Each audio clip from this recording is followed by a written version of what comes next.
amigos, sejam muito bem-vindos a mais um encontro de estudos sobre a perspectiva inclusiva da evangelização espírita da infância e da juventude. Hoje nós conversaremos sobre um tema muito importante, o transtorno do espectro autista, e vamos contar com a rica colaboração da querida irmã Ana Rosa Airão. Sejam bem-vindos.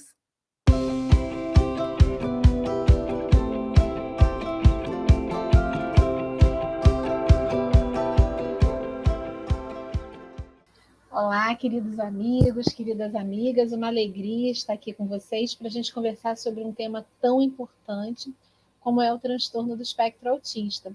Eu já gostaria de me apresentar, sou Ana Rosa Airão, sou uma mulher branca, tenho 48 anos, meu cabelo e meus olhos são castanhos, uso um óculos vermelho, meu cabelo é curto, na altura mais ou menos do meu queixo, estou com uma blusa bege com algumas flores pretas, algumas listras, e o fundo é uma estante com algumas fotos e livros. Então, vamos começar um pouquinho, né? Começar essa nossa conversa devagarzinho, falando sobre os transtornos do neurodesenvolvimento. A gente já falou em outras oportunidades sobre esse tema, mas é importante a gente destacar aqui, já que a gente vai falar sobre o autismo. Os transtornos do neurodesenvolvimento são um grupo, né, de alterações no comportamento. Hoje a palavra usada é alteração ainda pelos manuais médicos, pelos compêndios de medicina. São mudanças no comportamento fora do esperado, fora daquilo que é o habitual do neurodesenvolvimento da criança, do adolescente.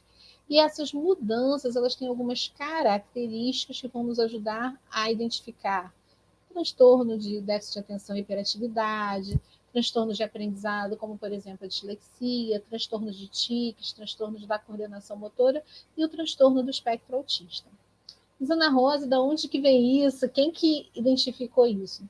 Existe um consenso na área médica de que esses transtornos, como eles não são identificados por exames, ninguém faz diagnóstico de autismo, de TDAH, transtorno de déficit de atenção e hiperatividade por exames, a gente tem um manual da Academia Americana de Psiquiatria, e nesse manual você tem como se fosse um checklist de características que são observadas, não? Então aquilo que eu observo é o que eu chamo de comportamento, então são observadas, e aí você consegue mais ou menos direcionar para um possível diagnóstico.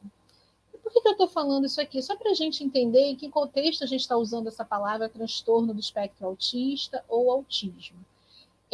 A palavra transtorno é uma tradução do termo em inglês, então não tem nenhum sentido pejorativo.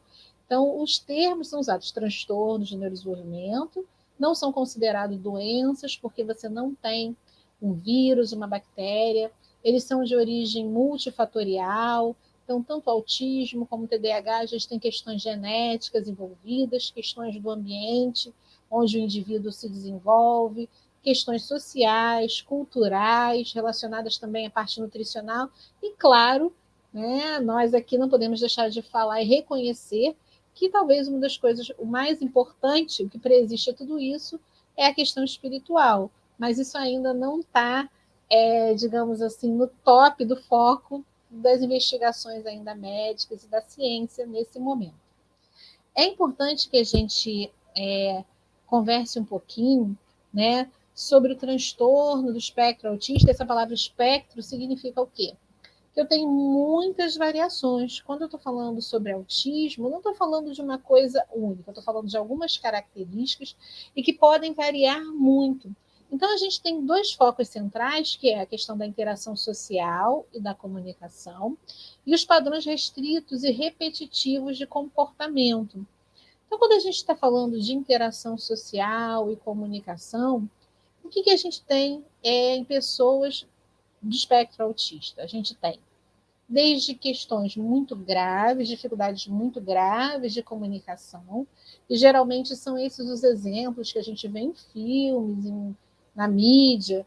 Então, aquele comportamento que as pessoas, em geral, a sociedade passou a reconhecer como autismo, um indivíduo que tem, às vezes, não fala, que tem dificuldade, e mesmo não falando, se comunicar de forma não verbal, e um prejuízo muito grande da interação social. Mas esses são os casos de, como dizemos assim, uma ponta do espectro.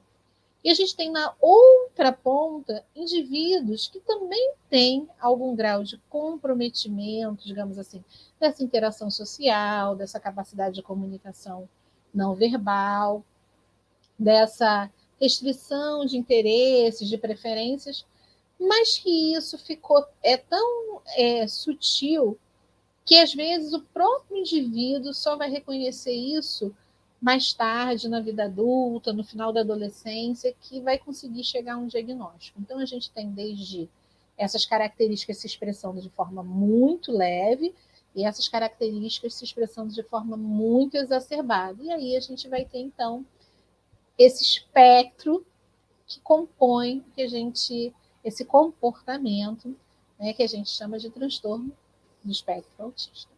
Então, a gente tem as características que a gente falou aqui da interação social, Ana Rosa, mas então como é que é isso, né? Então, a gente tem sempre uma questão da qualidade, a gente observa a qualidade. Então, a qualidade assim, de iniciar uma conversa, qualidade de compartilhar a atenção, compartilhar gostos, compartilhar atividades. Às vezes a gente tem assim uma criança muito pequena que fica horas e horas e horas brincando sozinha. Isso não é o comportamento habitual de uma criança pequena. Se você chama, ela até vem, mas se você não chama, ela fica lá sozinha, horas e horas e horas, uma criança de 2 anos. Isso não quer dizer que todas as crianças que têm esse comportamento estão no espectro autista. Não.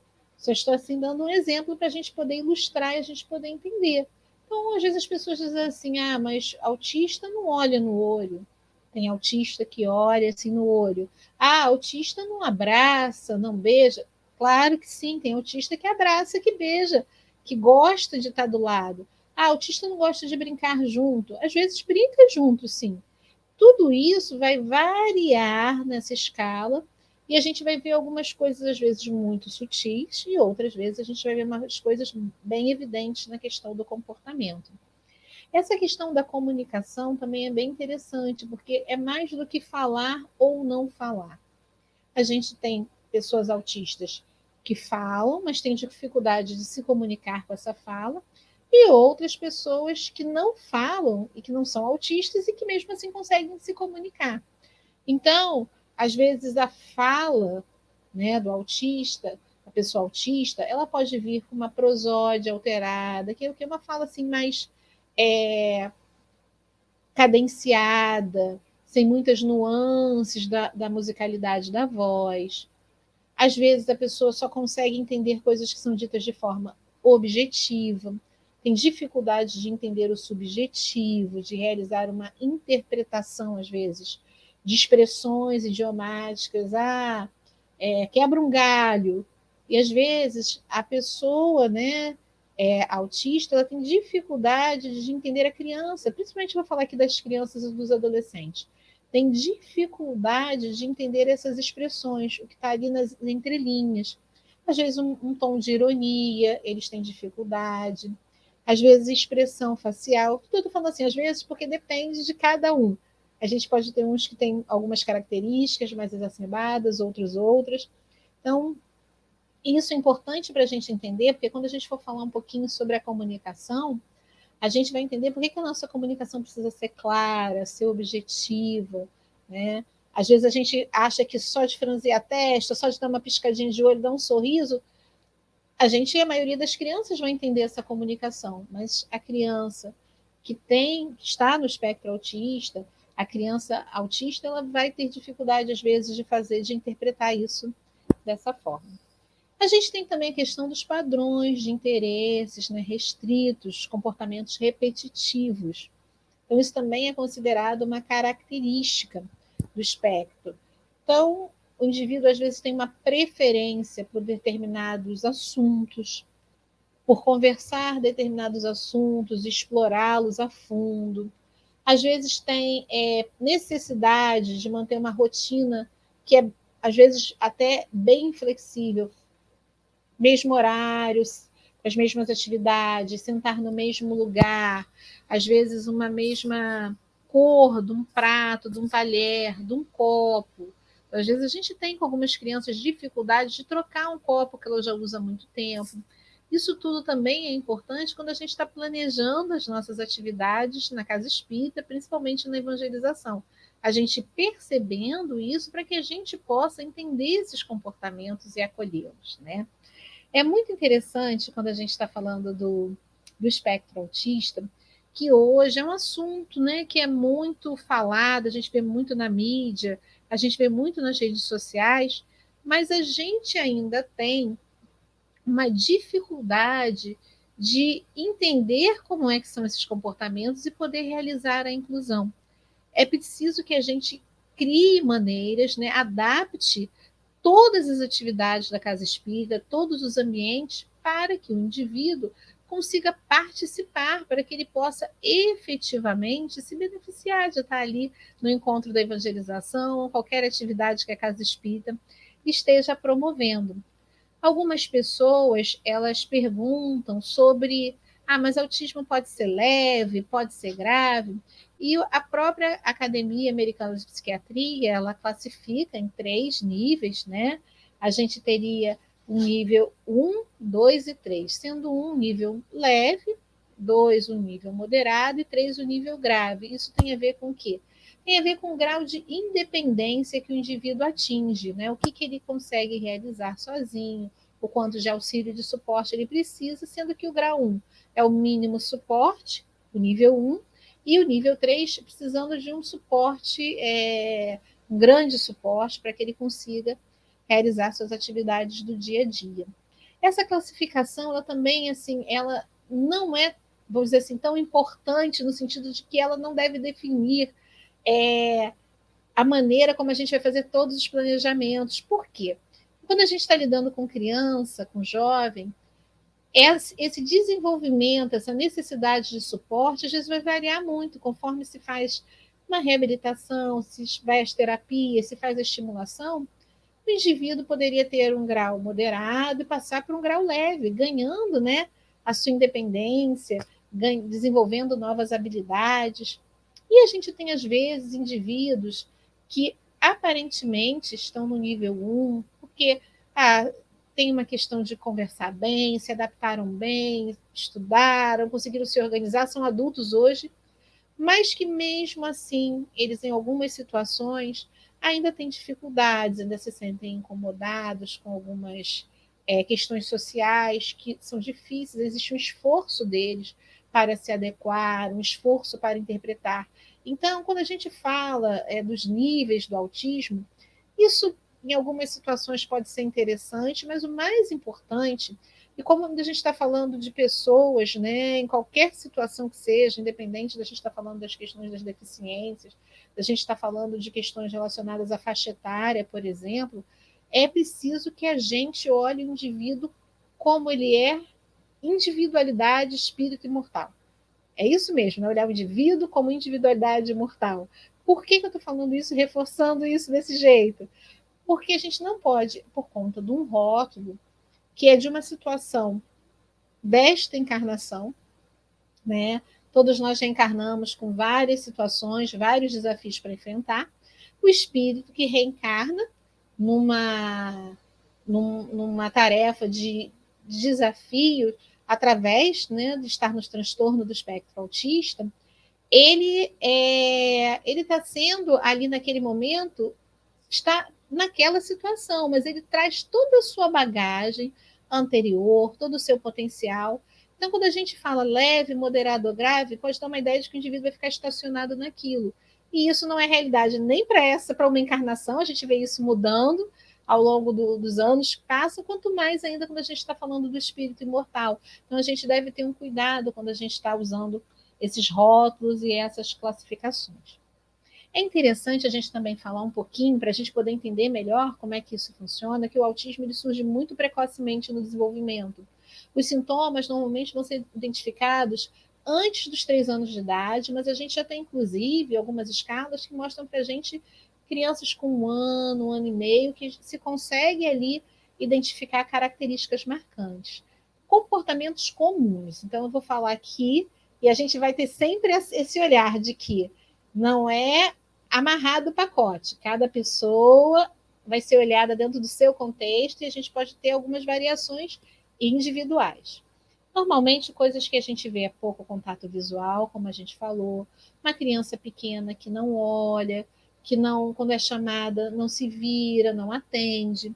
A gente sabe que a criança não é surda, porque quando se coloca uma música, ela ri, ela participa, às vezes tem um som que ela gosta, ela vem correndo.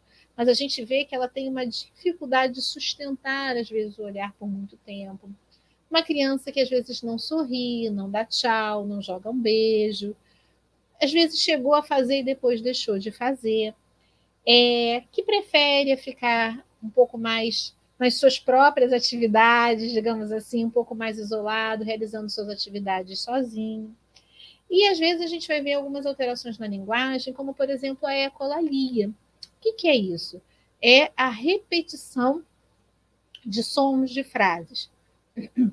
Essa repetição pode ser imediata. Então, você acaba de falar uma coisa e a criança ou o adolescente repetem. Então, bom dia, como vai, como vai? E a gente fica nessa brincadeira, entre aspas, porque isso é automático, isso não é voluntário, inicialmente. Ou pode ser uma ecolalia até tardia. Então, ele chega ali e vai contando, assim, vai repetindo falas de desenhos animados, de filmes. Isso é uma das características que pode estar presente na linguagem. Outra coisa é, como eu falei, essa dificuldade da linguagem simbólica, às vezes, de interpretar o subjetivo. Então, você às vezes vai usar determinadas expressões que não vão ser entendidas, você precisa ser muito claro. E a gente fala também das questões dessa inflexibilidade, dessa aderência a rotinas. Então, gostar de ir sempre fazer o mesmo caminho, estar sempre, às vezes tem questões relacionadas ao tipo de roupa que veste, a maneira como se veste, posição de um determinado objeto no quarto, na cama, na sala da evangelização, no espaço da evangelização. E aí a gente precisa entender e compreender que essas coisas não são teimosias, não são um enfrentamento. Aquilo ali é uma maneira diferente do cérebro, né, funcionar, do cérebro estar trabalhando, que faz com que aqueles comportamentos se apresentem. As crianças, os adolescentes em transtornos, eu falo muitas crianças porque é o que eu mais estou acostumada a trabalhar, mas as crianças e adolescentes em transtorno do espectro autista, eles também podem ter uma coisa chamada transtorno do processamento sensorial.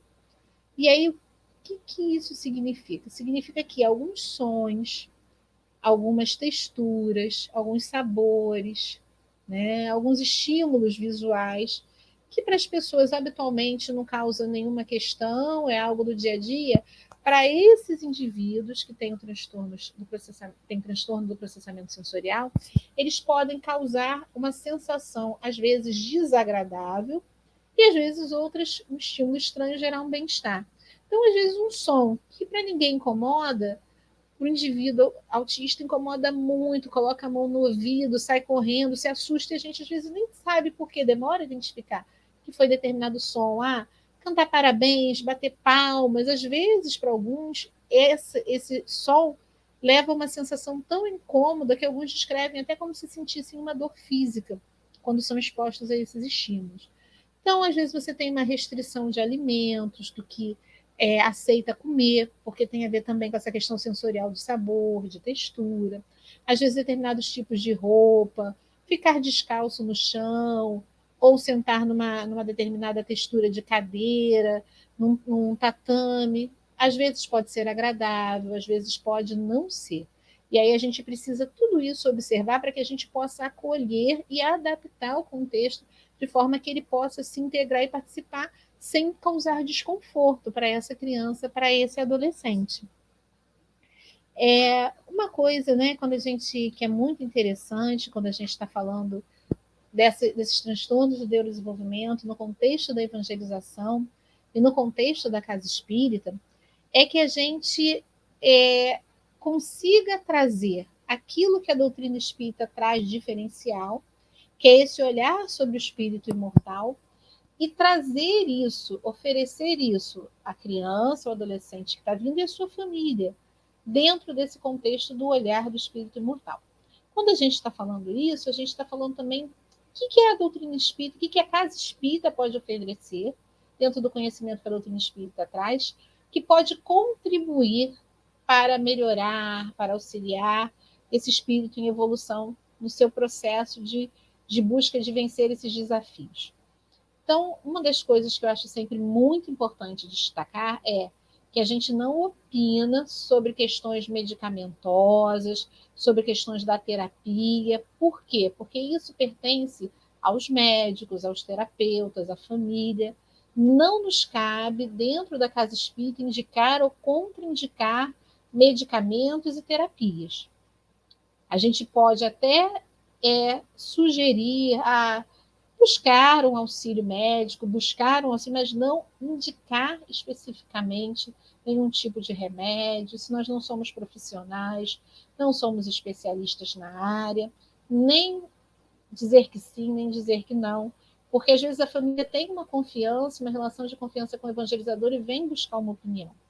Às vezes a gente tem também ainda um preconceito da sociedade contra determinados tipos de medicamentos, e a gente precisa então delegar isso para o especialista, para que quem estuda ofereça o que a ciência tem de melhor.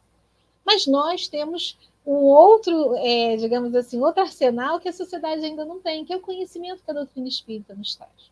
Então a gente pode oferecer e deve tudo aquilo que a gente tem em termos de passe, de água fluidificada, ensinar a família a fazer o culto do evangelho no lar, oferecer o atendimento fraterno, encaminhar essa família, de repente, para o serviço de promoção social espírita, para que saiba dos direitos, onde buscar, né, esses seus direitos, em que instituições, aonde ir, para que essa criança tenha acesso aos seus direitos. Então, são questões que a gente deve incluir. Questões relacionadas ao tratamento espiritual. Então, a gente tem algumas experiências muito interessantes com crianças autistas no contexto da casa espírita. Desde a questão da evangelização, onde se, com uma adaptação, né, toda a gente no final vai falar um pouquinho sobre as dicas sobre isso, a gente consegue ter essa inclusão, a gente consegue ter essa participação bem efetiva, espaço muitas vezes para que a família esteja junto com a gente ali no momento da evangelização. Isso é importante, porque às vezes tem questões que são muito particulares, relacionadas à rotina de higiene, relacionadas à questão da alimentação, e que a gente precisa que a família esteja presente para poder nos ajudar a oferecer de forma adequada, de forma que seja efetiva, né, para aquela criança, o suporte, para aquele adolescente. Mas a gente tem assim, algumas histórias muito interessantes de casos, né, onde a gente tinha esses espíritos, então estavam vivendo essa questão nesse momento, nessa encarnação, de estar vivendo a experiência do autismo, de estar no transtorno do espectro autista, e que, desde o passe, ajudando a acalmar, ajudando a melhorar a atenção, né? A gente vê mudanças muito sutis no comportamento que tem a ver com a oportunidade da gente cuidar espiritualmente, fluidicamente também dessas crianças, desses adolescentes. A gente tem algumas histórias, né, de casos que o autismo foi por conta de algo que foi feito em outra vida, isso para qualquer coisa, né? Qualquer deficiência, qualquer problema que as pessoas têm, a gente tem casos assim, de coisas que aconteceram em outra vida e que agora a pessoa tem, então, esse desafio nessa encarnação atual. A gente não deve, de maneira nenhuma, rotular, né? A gente não sabe qual é a história daquele indivíduo. Então, a gente tem, eu já presenciei casos em que a gente tinha, às vezes, uma influência espiritual que estava ali agravando aquele quadro de autismo, como eu já vi casos em que o espírito escolheu nascer, né, nessa situação, com esse desafio, para aprender. Então, não tinha relação com nenhuma dívida, com essas questões que nós criamos. Um outro caso foi de uma criança que ela tinha, numa outra vida, sofrido um acidente muito grave, que tinha lesado de uma forma muito grave o seu corpo. Foi um atropelamento, uma coisa muito súbita, e aquilo deixou uma marca no perispírito.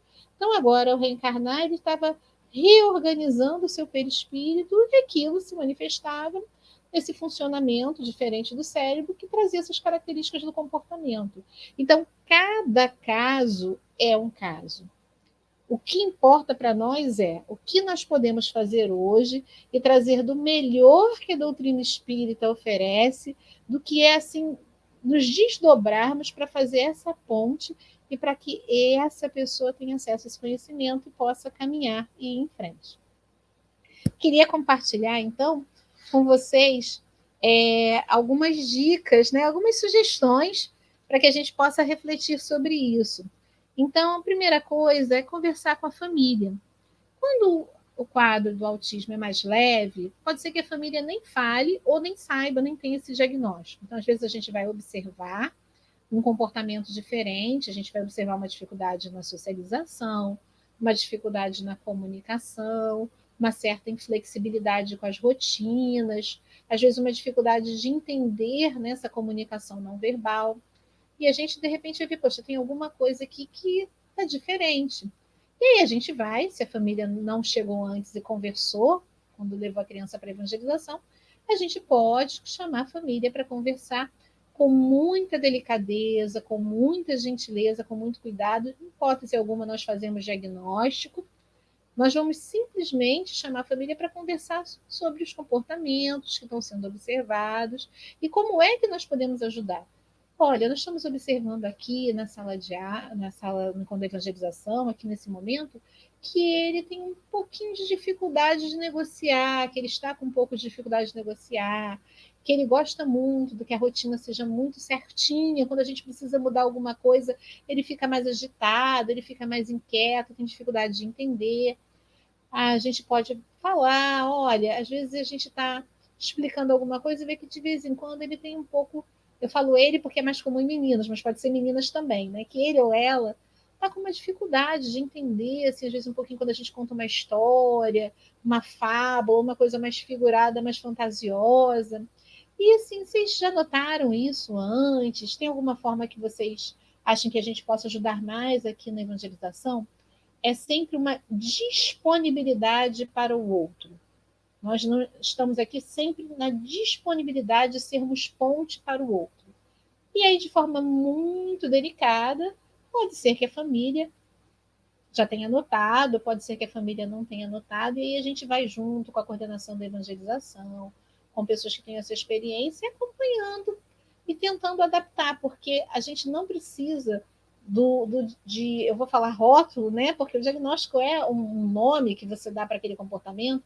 A gente precisa adaptar a necessidade que o outro traz. Então, se a gente não tem esse diagnóstico, se a família não sabe, não traz, e é direito dela mesmo que ela tenha não querer falar sobre isso, isso é muito importante.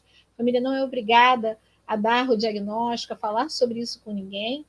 É a gente adaptar ao que a gente está vendo ali, que é necessidade da criança e do adolescente. Quando a família já traz o diagnóstico, é a gente poder acolher e perguntar para a família o que facilita a independência, né?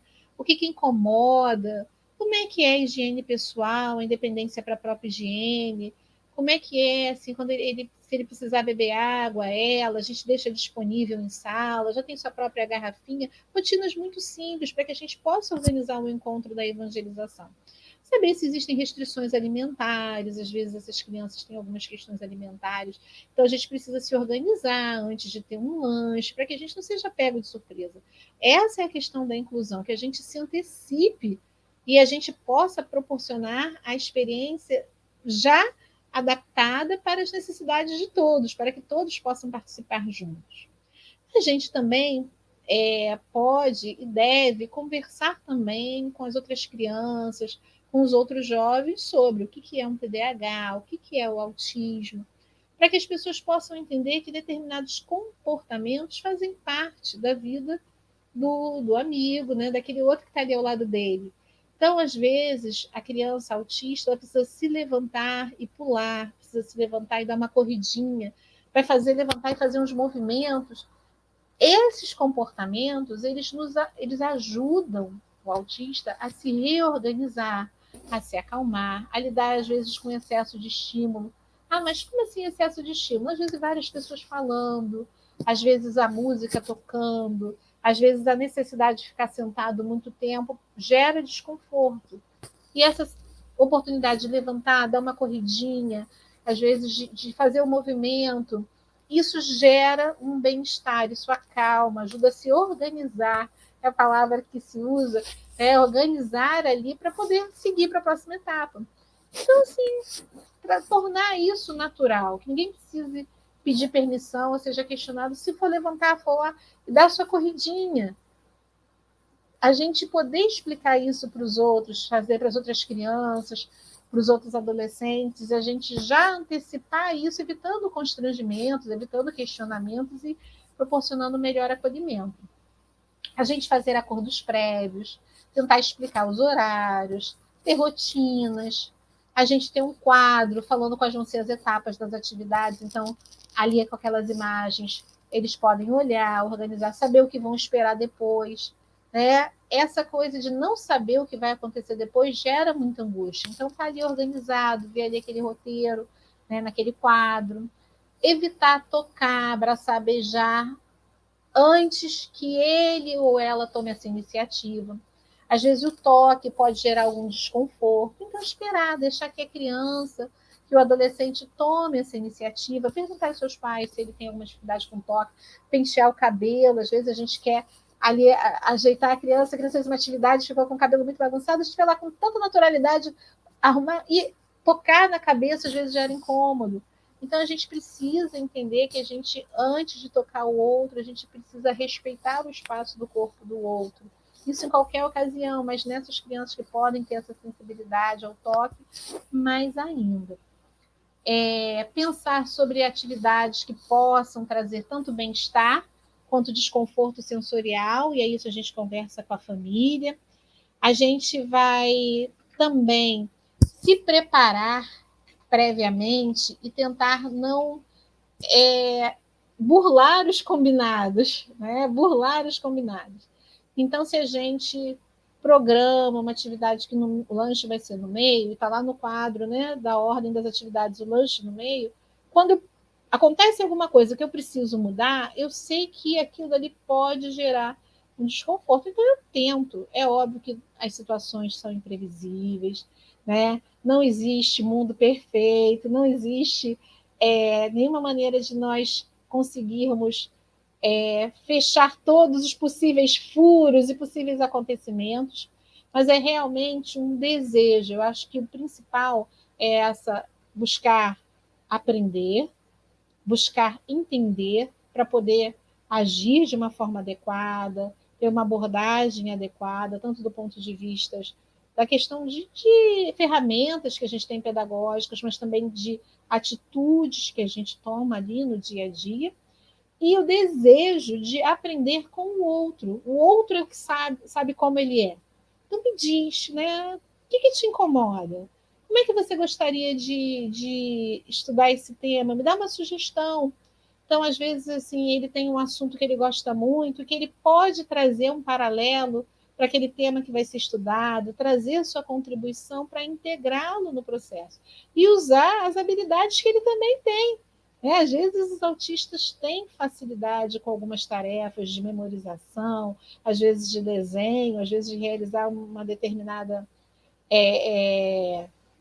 busca sobre um tema, e a gente usar isso para integrá-lo e mostrar, né, como é possível que todos nós tragamos a nossa contribuição para o momento da evangelização.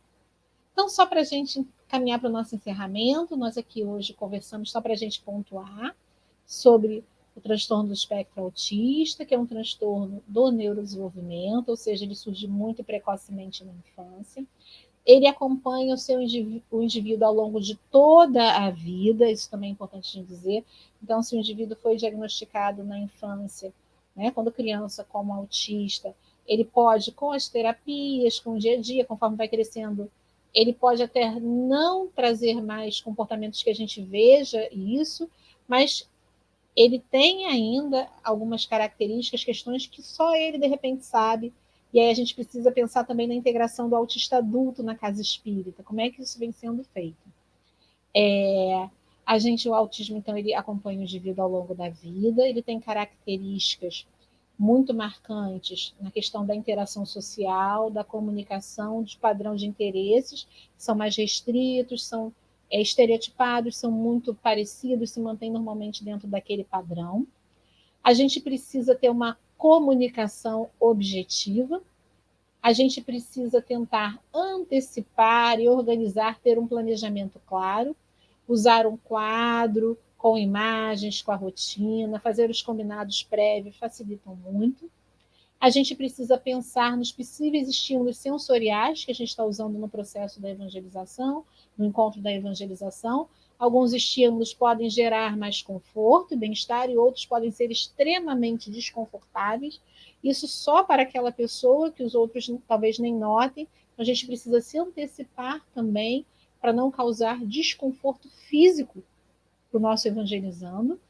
A gente precisa ainda lembrar que a família pode muitas vezes precisar participar ali em sala, ter alguém que saiba mediar algumas situações, talvez essa criança, esse adolescente precise de ajuda para ir ao banheiro, para beber uma água, para se alimentar, e a gente precisa conversar isso previamente, evitando constrangimentos para aquela criança, para aquele adolescente, e a gente precisa educar toda a comunidade sobre o tema.